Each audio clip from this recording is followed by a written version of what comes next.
Hey, welcome back to the channel. Thank you so much. I really appreciate you checking out the video. Hope you're having a fantastic day.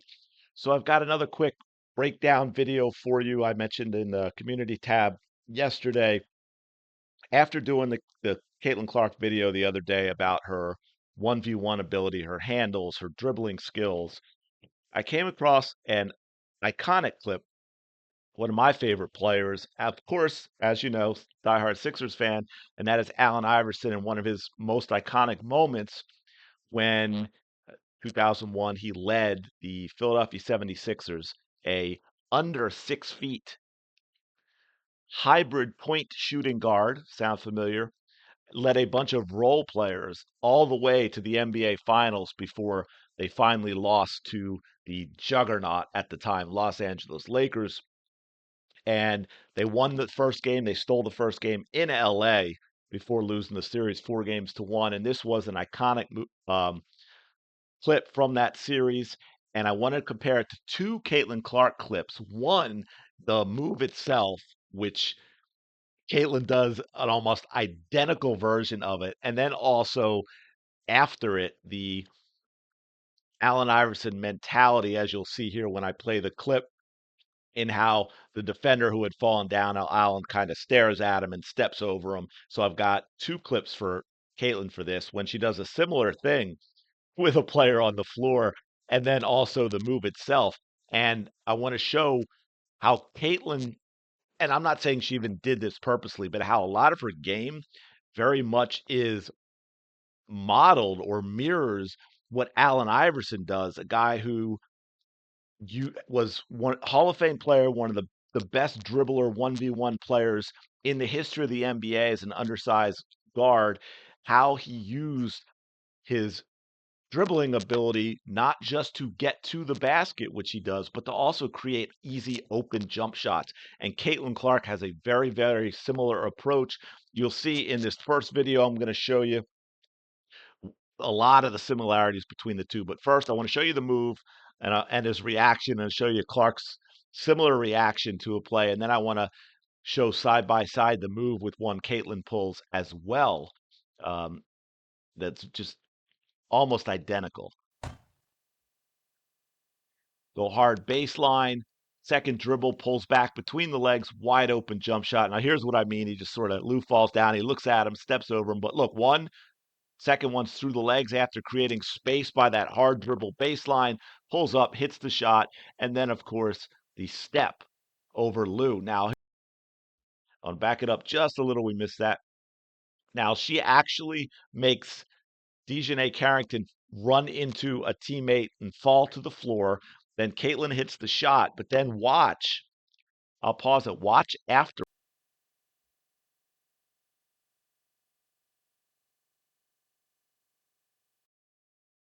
Right?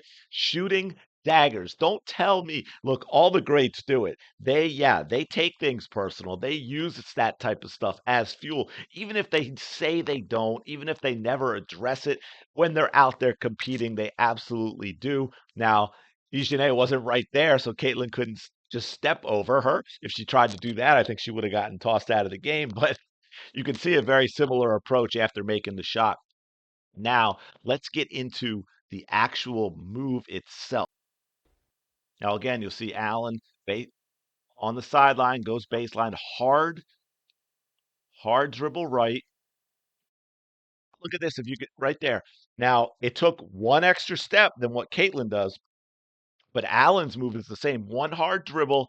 The second dribble, he stops on a dime, comes back between the legs to gather and help himself for the jump shot. And you can see what he did to the defender. And we're going to see Caitlin do the same thing. Instead of the slide, the first step was the slide, but Lou realized, nah, that's not going to cut it. I'm not quick enough. If I'm going to cut him off going baseline, I'm going to have to flip my hips, bring my right foot over my left. But then that means you've given up everything else. Allen reads that, gets the step, and that's when he stops on a dime for the open jump shot. The other angle as well, and I'll let that play through.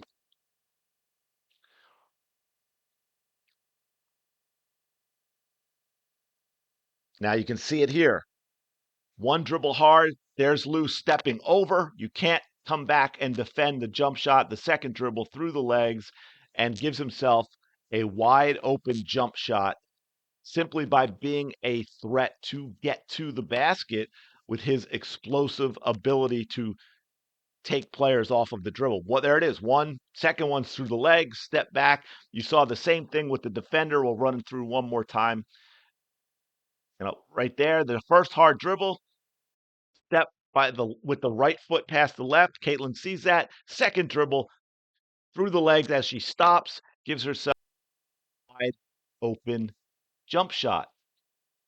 And of course, as we know, it's kind of odd that these defenders are so quick to bite on Caitlin going to the basket when all she can do is shoot threes, right? Shouldn't they just worry about the three? And there it is again, one hard player flips his feet back through the legs, wide open jump shot.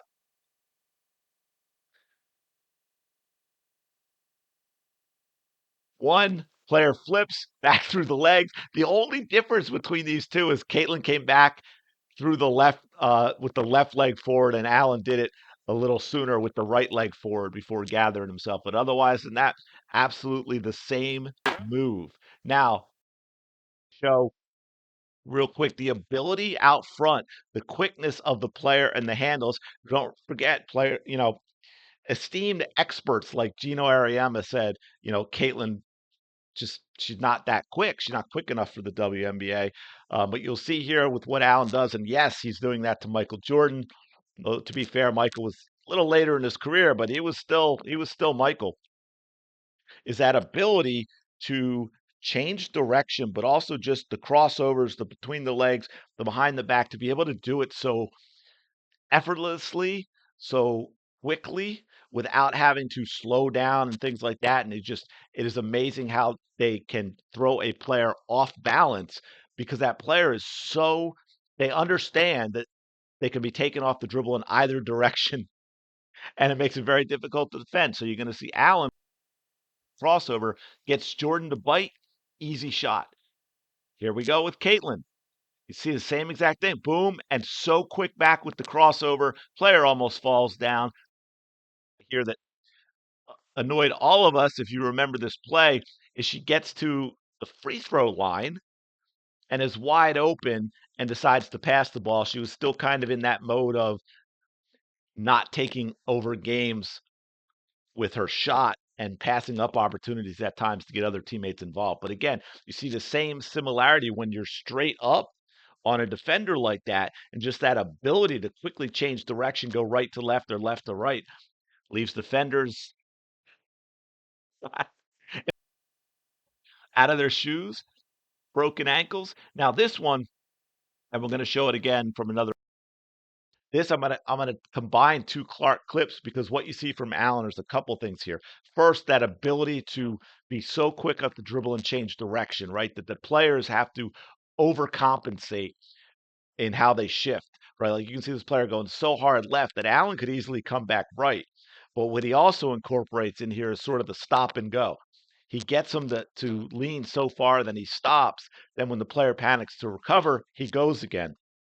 Caitlin, I'm going to run two Caitlin clips after this real quick. You'll see her do both of these, but in separate instances. One, because she's coming hard at the defender, and without any hesitation, without slowing down or anything. She just goes behind her back. So she goes right to left. The defender was going so hard to take Caitlin to the right because Caitlin was going so fast that she can't recover from it. And Caitlin just goes to the basket. And then we'll see the second one, which I showed you the other day, which incorporates the stop and go as well. So here we go. Allen's off. Oop. Oh, no, you're going to think you're going to recover? No, I'll just go to the basket. And then this, obviously, with Caitlin, and just completely gets out of position. And then here's where we get the stop and go. She gets in front of the defender, hesitates. I'll show you. I'll play it, and then I'll talk about it a little more. I won't go too much. We saw this the other day, but she uses still that kind of stop and go, like with Allen. And then, of course, the foul that was ignored by Baldy. But boom, explosiveness. All all of a sudden, right away, she had the defender on her side. Like that's panic mode. You can't be doing that when you're full court press pickup. But She gets in front of her, then you see her incorporate the stop and go, which gets the defender all out of whack because she practically gives up. Then when Caitlin drifts out right, almost like she's going to kind of stop and gather herself, the defender's quick to recover. She gets to Caitlin, so of course she's thinking, all right, we're good. I've got her in front of me. And then that's when Caitlin goes again. Stop, go, stop. Defender on a string, just like the ball, right? Defender gives up. Oh, wait, Caitlin's staying out here. I can get to her. Now Caitlin decides as soon as you get there, she's going to go somewhere else and then get a foul without the call by Baldy, of course. Shocking, right? See Allen, which we'll see Caitlin do as well, using his ability to dribble, his quickness in changing direction with the ball, his threat of getting to the basket, using that to unbalance the defender and get a wide open jump shot.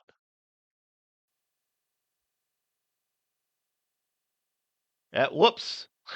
You gotta hate when that happens. And I'm gonna use two clips for Caitlin to show this, maybe three really, but and then we're gonna show I'll back it up just a little bit to set up. Same similar thing, not as much, but she goes hard like she's going to drive. The defender overcompensates, creates space. Defender panics and comes back to Caitlin. She hints that she might drive again and then steps back, hits the shot. Drive, step back, drive, step back, open shot. Creating space with that threat to take a player off the dribble. There's the drive. Oh, I'm going to shoot. No, wait, I am going to go to the basket. No, I'm going to step back, create more space, and take the shot. And the defender doesn't know what to do because despite being told, and then here's where we make them fall down, right? Same thing. And again, that behind the back is so underrated. It's just so smooth in the way that she does that to stop and gather herself, which is shocking. Players are so quick to get off balance by Caitlin off the dribble when we know that what else can she do besides shoot threes, right? So it's kind of odd. And then this kind of just puts together um, a longer clip of all of those things with Caitlin. Well, you see she's going to use, I think she's going to go, I mean, between the legs a couple times and behind the back, a regular old crossover. And then she's also uses the spin move. So she together to get to the basket. And I just simply don't see other players dribbling the basketball in this way in the WNBA as smoothly as Caitlin does it. Again, like she's been doing it her entire life, gets to the basket, draws contact. That's a tough angle, folks. Makes the basket. And you just don't see this. She reminds me of, if I may say, again, going back to, I would hear stories, and my dad would tell me stories, of like Magic Johnson, Larry Bird. Those are two guys that stand out where they would talk about how when they were growing up, they always had a basketball, always. Even when they weren't playing basketball. If they were going to a neighbor's, right, they're dribbling a basketball. They're sleeping with their basketball. Caitlin Clark, in her handles, in the way she dribbles, gives that same vibe. The ball is an extension of her. It is part of her. There is no thought. There's no thought process. I almost didn't want to say that because obviously she has a high basketball IQ and she knows the timing and rhythm of what she wants to get the defender to do. But when I say there's no thought process, I mean in the actual execution of the dribbling, it's just so unbelievably natural because you spent her entire life doing it that there is no conscious thought to those dribbles. There's no like, oh, I'm going to go behind my back now and I've got to think about, getting my butt out of the way and, all these things that you'll see players mess up. And anyway, last thing I just want to share with this because since I used Iverson in this video, this is just one of my favorite, again, iconic plays from Allen early in his career. Allen is going to be to follow the shot. If you can see all the way up to the right, the defender in the paint, very, very tall defender in the paint. I'm going to say 6'10", 7 feet in that area. I forget exactly, but you'll see where Allen ends up. It's just wild, just something to enjoy before we close out this video. Number 3 in the bottom corner coming in. Oh, wait, I got it. And then let me just sit on your shoulders. Absolutely insane. Like I said, the guy is not 6 feet tall. I mean, that absolutely wild, but I'm gonna leave it there. Hopefully this worked. I've been changing I'm afraid to listen to this back. I've been changing settings, changing mics, like this whole thing. I'm looking into the software I use, OBS, and what can cause dropouts and all that. So I made some adjustments. Hopefully this worked. It's like the fourth time of doing this one, but let me know your thoughts in the comments below. Also, I in the post I made last night, people were guessing who I might compare him to. I think there was Jordan and Pistol Pete and so forth. Um, and those are good examples too. Like you can find things in a lot of great players' games and show Clark doing similar things. It's kind of a smorgasbord. And I just thought when I saw that drive to the basket move, the first one I showed in this video, and how similar it was, I'm like, I got to look at Allen, look at Caitlin again and see, because I think there's a lot of similarities in their approach off of the dribble and what they're trying to do. But let me know if you got other players in mind too as well. Don't forget to like, comment, subscribe. I really do appreciate it. And I will talk to you later.